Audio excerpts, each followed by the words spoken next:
الله يا الله يا الله الله يا من جارك صديق يا من عليك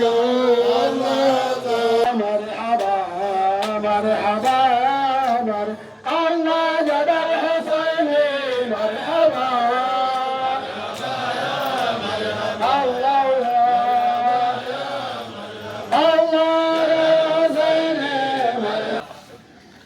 Naomba niwashukuru na niwaombe tuendelee nalo kudumisha amani na utulivu katika wilaya yetu na jimbo letu la Kilindi.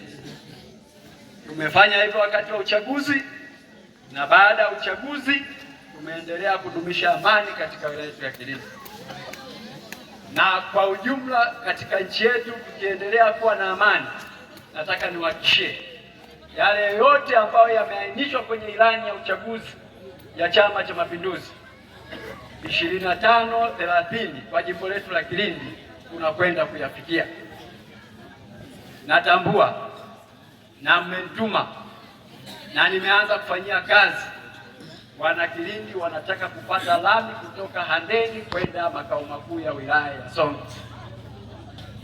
Naomba niwahakikishie chini ya jemedari rais wetu Daktari Samia Suluhu Hassan na nchi ikiwa ina utulivu na amani, wakati wa uzinduzi wa bunge la 13 ameshatoa mwelekeo na ameshatoa maelekezo. Maana rais akitoa mwelekeo ni maagizo. Ameshaagiza kwamba makao makuu ndani ya miaka 5 yake anayokwenda kuimaliza, makao makuu yote ya wilaya ambazo hazijaunganishwa kwa kiwango cha lami anataka kuziona zimeunganishwa kwa kiwango cha lami. Hiyo ni fursa kwa wana Kilindi, na mimi mwakilishi wenu naomba niwahakikishie, lakini sio mimi peke yangu. Sisi tumekubaliana kufanya kazi kama timu, kwa maana kamati ya siasa, lakini serikali inaongozwa na mkuu wetu wa wilaya, chapakazi, mzalendo, mpenda maendeleo na mpenda wana Kilindi, ndugu yangu Hashim Ganiro.